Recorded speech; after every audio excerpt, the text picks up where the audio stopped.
बच्चों आज हम पढ़ेंगे क्लास 11th का फिजिक्स फर्स्ट पेपर।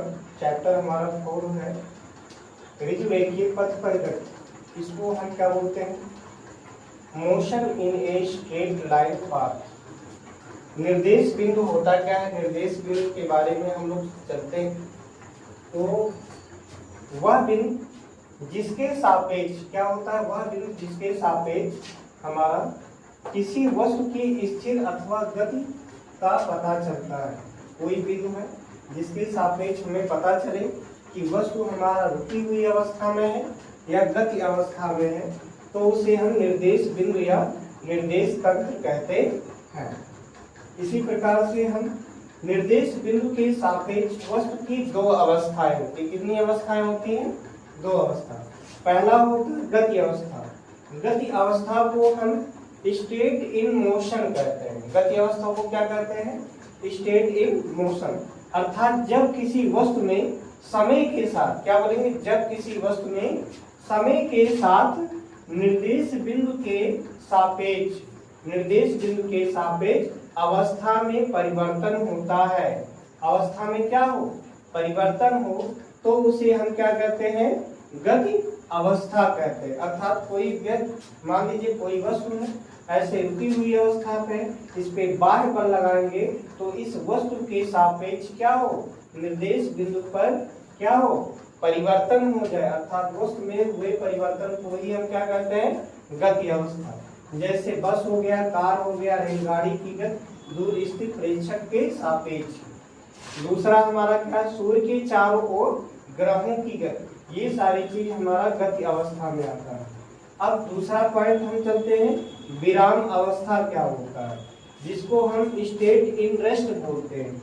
अर्थात जब किसी वस्तु में समय के साथ निर्देश बिंदु के सापेक्ष अवस्था में कोई परिवर्तन होता है, तो उसे हम विराम अवस्था कहते हैं। जैसे कोई वस्तु हमारा क्या, जब किसी वस्तु में समय के साथ निर्देश बिंदु के सापेक्ष क्या हो? अवस्था में कोई परिवर्तन ना आ जाए, तो हमारा क्या कर रहा है? हमारा कोई वस्तु जैसे गति कर रहा है, उसको हम क्या करें? परिवर्तन ला दे रहे हैं, तो वो हमारा विराम अवस्था हो जाए, रुकी हुई अवस्था भी इसको बोलते हैं। जैसे दूर खड़े प्रेक्षक के सामने मकान हो गया, पहाड़ हो गया, है ना? पहाड़ की अवस्था, ये हमारा है अवस्था। तो ये हमारा क्या हो जाएगा? ये हमारा विराम अवस्था। गति के प्रकार, गति हमारा पहला प्रकार क्या होता है? स्थानांतरीय गति, जिसको ट्रांसलेशन मोशन बोलते हैं। क्या होते हैं? Translation motion.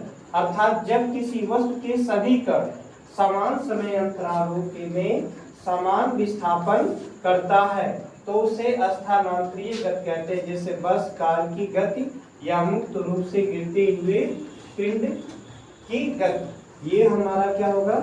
हमारा ये स्थानांतरीय गति कहलाता है। दूसरा हमारा क्या है? घूर्णन गति। घूर्णन गति होता क्या है? जिसको हम रोटेशनल मोशन कहते हैं। क्या होते हैं? रोटेशनल मोशन कहते हैं। अर्थात जब किसी वस्तु अथवा पिंड के सभी कण, या कोई हमारा वस्तु हो और चाहे क्या हो? पिंड हो, तो पिंड के सभी कण क्या हो? स्थिर हो, और चाहे अथवा हमारा क्या करे? स्थिर हो अथवा निश्चित परितः गति करे, तो या गति करते हैं, तो पिंड के इस प्रकार की गति को घूर्णन गति कहते हैं। नोटिस पॉइंट में हम लोग जानते हैं कि घूर्णन गति में पिंड के सभी कणों का केंद्र घूर्णन अक्ष पर ही क्या होता है? स्थित होता है। स्टैंड पर खड़ी साइकिल का पहिया, नाचते पंखे में बुलेट की गति आगे, ये हमारे सारे चीज क्या है? ये हमारा यहाँ पे घूर्णन गति के बारे में बताता है, जिसे हम रोटेशनल फोर्स कहते हैं।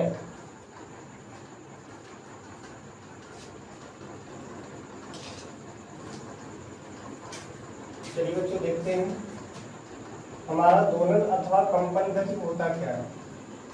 जब कोई पिंड अपनी माध्य स्थिति के बीच, कोई भी पिंड हो या कोई भी कण हो, अपनी माध्य स्थिति के इधर और या उधर क्या करे? गति करे, या दोलन करे या कंपन करे तो उसे हम क्या कर सकते हैं अपनी भाषा में, दोलन अथवा कंपन करे। या जब कोई पिंड अपने माध्य स्थिति के बीच इधर या उधर गति करता है तो इस प्रकार की गति को दोलन अथवा कंपन गति कहते हैं। जैसे सरल दोलक की गति, अलार्म घड़ी के पेंडुलम की गति आदि। दूरी होता क्या है, चलिए देखते हैं। दूरी को हम डिस्टेंस कहते हैं, अर्थात जब किसी वस्तु द्वारा या जब कोई वस्तु द्वारा चली गई पथ की कुल लंबाई को हम क्या कहते हैं, दूरी कहते हैं। मात्रक क्या होता है, दूरी को लंबाई में, अर्थात इसको कैपिटल यल भी बीमा होगा और लंबाई को हमारे यहाँ दूरी का जो मात्रक होगा मीटर और बीमा क्या होगा कैपिटल एल हो जाएगा। एग्जाम्पल के माध्यम से समझते हैं। यदि कोई वस्तु बिंदु ए से, कोई वस्तु हमारा यहाँ पे क्या है बिंदु ए है, तो यहाँ पे हमारा बिंदु क्या है ए है।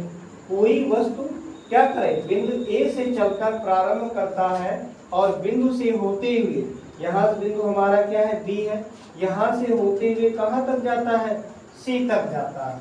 तब वस्तु द्वारा चली गई पथ की ये सारी लंबाई को ही हम क्या कहते हैं, दूरी कहते हैं। तो दूरी हमारा क्या होगा, ए से बी और बी से सी, अर्थात A B plus B C हो जाएगा। इसी प्रकार से यदि कोई कण बिंदु ए से क्या कर रहा है, चलकर बी तक जाता है तो पथ की लंबाई हमारा क्या ए पी डी हो जाएगा। इसी मार्ग का क्या करता है, अनुसरण करके तब ये कण द्वारा हमारा चली गई कुल दूरी होती है। तो ये हमारा जो पथ हो जाएगा ए पी बी की लंबाई, और ये हमारी जो ए पी बी की लंबाई ये हमारा क्या है, पाई आर है। क्या है, पाई आर।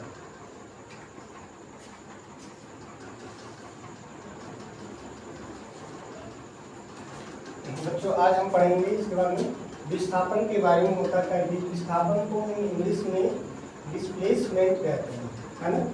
अगर कोई कहता है विस्थापन होता क्या है, तो किसी गतिशील कण की कोई भी क्या हो, गतिशील हमारा कण हो तो इसके प्रारंभिक, ये हमारा जैसे दो बिंदु है, इसके प्रारंभिक और अंतिम, ये हमारा क्या होगा प्रारंभिक और ये हमारा क्या हो गया अंतिम, है ना। तो किसी गतिशील कण की प्रारंभिक अथवा अंतिम बिंदु के बीच ये जो सरल रेखीय दूरी को ही हम क्या कहते हैं, विस्थापन कहते हैं। मात्रक हमारा मीटर, बीमा हमारा एल हो जाएगा। नोटेड कण विस्थापन हमारा धनात्मक, ऋणात्मक अथवा शून्य भी हो सकता है। एग्जाम्पल के माध्यम से समझेंगे। यदि कोई कण बिंदु कहाँ पे, कोई कण बिंदु ए से कहाँ तक जाता है, बी तक जाता है और पुनः बी से कहाँ तक जाता है, सी तक जाता है, तब कण का परिणामी विस्थापन क्या होगा, ये हमारा AC हो जाएगा। क्या होगा, AC। तो पाइथागोरस प्रमेय का फार्मूला पता है, कण स्क्वायर बराबर लंब स्क्वायर प्लस आधार का स्क्वायर। तो यहाँ AC बराबर क्या होगा, अंडर रूट AB का स्क्वायर प्लस BC का स्क्वायर। इसी प्रकार से यदि कोई कण बिंदु A से होता हुआ एक वृत्तीय पथ पर, क्या है, बिंदु A से होता हुआ एक वृत्तीय पथ पर क्या करे, बी तक जाता, कहाँ तक जा रहा, बी तक जा रहा, तब कण की कुल परिणामी विस्थापन का AB के बीच की सरल रेखीय की दूरी बराबर क्या होगा, यहाँ पे 2 पाई होगा। यहाँ पे क्या होगा 2 पाई।